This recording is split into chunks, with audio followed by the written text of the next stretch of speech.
The war between Israel, the US, and Iran has shaken the Middle East. The raging battlefield is now sending economic shockwaves. States once seen as wealthy providers of business, sponsorships, investment, and uninterrupted energy exports are now facing uncertainty. Amid the war, Gulf states are beginning to rethink billions of dollars in global investments.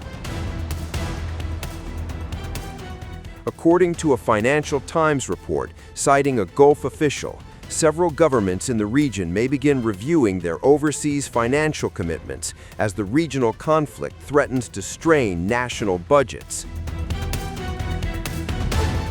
The FT reported that the war, along with massive costs tied to security, energy disruptions, and regional instability, could force Gulf economies to reassess their spending. The conflict is poised to affect major investments. The Gulf official told FT that a number of Gulf countries have begun an internal review to determine whether force majeure clauses can be invoked in current contracts, while also reviewing current and future investment commitments in order to alleviate some of the anticipated economic strain from the current war. The official said 3 of the 4 big Gulf economies, Saudi Arabia, the United Arab Emirates, Kuwait, and Qatar, jointly discussed the strains being put on their budgets and economies. An advisor to a Gulf government said the prospect of an investment review by the wealthy states had caught the White House's attention. They manage some of the world's largest and most active sovereign wealth funds, and Saudi Arabia, the UAE, and Qatar last year pledged to invest hundreds of billions of dollars in the U.S. after President Donald Trump visited the region. They are also big backers of sporting events around the world and have all been investing heavily domestically to develop their nations and diversify their economies. Any move that affects investments in the U.S. or other Western states may raise the pressure on Trump to seek a diplomatic strategy to bring the war to an end. The Gulf states had pressed Trump to hold off on an attack and pursue a diplomatic solution with Iran, but have since borne the brunt of the Islamic Republic's retaliation. If the war continues, governments in the Gulf may be forced to redirect spending toward defense, security, and domestic stability. That could mean fewer foreign investments, delayed mega deals, and potential sell-offs of international assets. For decades, the rise of the Gulf was built on 2 powerful pillars: security and unstoppable wealth. Shimmering cities in countries like Saudi Arabia, the United Arab Emirates, and Qatar marketed themselves as safe havens in a volatile Middle East. Billions of dollars flowing from uninterrupted oil and gas exports transformed desert skylines into global financial hubs. But now, both foundations are being shaken as the Gulf states are stuck in the crosshairs of the Israel-US-Iran war. The oil-rich Gulf states have been dragged into the conflict that the United States and Israel launched against Iran, with Tehran unleashing a ferocious response against Washington's regional allies.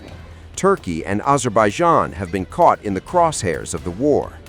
The conflict has also caused shipping traffic to slow to a halt through the Strait of Hormuz, the crucial waterway through which 1/5 of the world's oil and gas passes.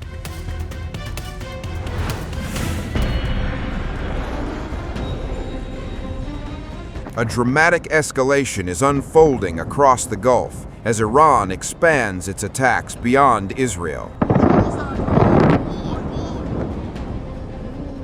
Bahrain now says Iranian strikes have hit civilian buildings in its capital, Manama, while Saudi Arabia reports intercepting ballistic missiles aimed at a key airbase.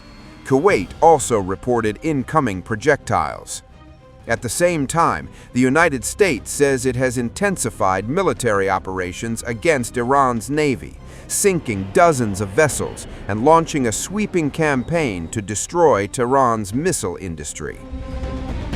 Authorities in Bahrain say Iranian attacks struck 2 hotels and a residential building in the capital city of Manama. The Bahraini Interior Ministry said the strikes caused material damage to the buildings, but confirmed that there were no reports of casualties. Officials described the incident as Iranian aggression, targeting civilian structures in the Gulf Kingdom. Meanwhile, Saudi Arabia says its air defenses successfully intercepted 3 ballistic missiles launched toward the Prince Sultan Air Base. According to the Saudi Defense Ministry, all 3 missiles were destroyed before they could reach the military facility. The developments come as Iran continues to press attacks across the region amid a rapidly expanding confrontation involving Israel, the United States, and several Gulf states. Yet, despite the ongoing strikes, American military officials say Iran's offensive capability appears to be weakening. Admiral Brad Cooper, the commander of U.S. forces in the Middle East and head of U.S. Central Command, says Iranian missile attacks have dropped dramatically since the first day of the U.S.-Israel war against Iran. According to Cooper, ballistic missile strikes from Iran have decreased by about 90%. Drone attacks have also fallen sharply, with U.S. assessments indicating an 83% decline in Iranian drone operations.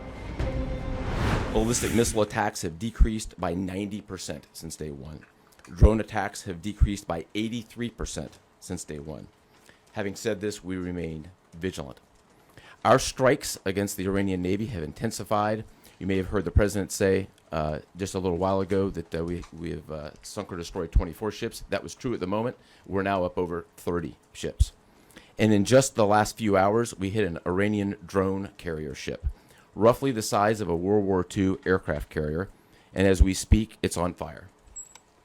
The president gave us another task: to raise or level Iran's ballistic missile industrial base. So we're not just hitting what they have, we're destroying their ability to rebuild. And so as we transition to the next phase of this operation, we will systemically dismantle Iran's missile production capability for the future, and that's absolutely in progress. Cooper revealed that American forces have already sunk more than 30 Iranian vessels during the campaign. Among them, he said, was an Iranian drone carrier ship, roughly the size of a World War II aircraft carrier. According to Cooper, the massive vessel is currently burning after being struck by U.S. forces. But Washington's strategy now goes beyond simply intercepting missiles or destroying ships. Cooper said U.S. President Donald Trump has given the military a new directive to completely dismantle Iran's ballistic missile industrial base. In other words, the mission is not only to neutralize Iran's current weapons, but also to destroy the infrastructure that allows Tehran to rebuild its missile arsenal. Cooper said American and Israeli forces are now working to systematically dismantle Iran's missile production capability. He acknowledged that the operation will take time, but insisted that U.S. forces are well supplied and prepared to carry out the mission decisively. According to Cooper, the ultimate objective is clear. The Admiral knows we have clear objectives with maximum authorities on the battlefield. The dumb, politically correct wars of the past were the opposite of what we're doing here. They had vague objectives with restrictive, minimalist rules of engagement. No more. Our authorities, his authorities, CENTCOM's authorities through the president and myself are maxed out. Our capabilities are overwhelming and gathering still, as are those of our Israeli partners. Our munitions are full up, and our will is ironclad, which means our timeline is ours and ours alone to control.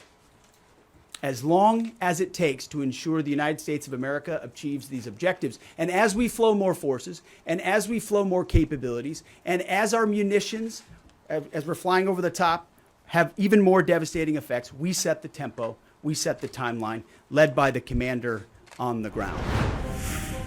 Through combined American and Israeli combat power, the campaign aims to decimate Iran's ability to project military power beyond its borders. The Admiral has previously played a key role in diplomatic tensions with Tehran. Earlier this year, Cooper appeared in indirect U.S.-Iran talks in Oman, attending the negotiations in full dress uniform, a symbolic reminder of the growing American military presence in the region. I'd also just double down on the president's comments that he previously made to the people: stay in your homes, keep things calm, stay out of the way. There's a lot of U.S. and Israeli capacity coming over. We're hitting a lot of targets. The best thing for them to do for right now is just to lay low.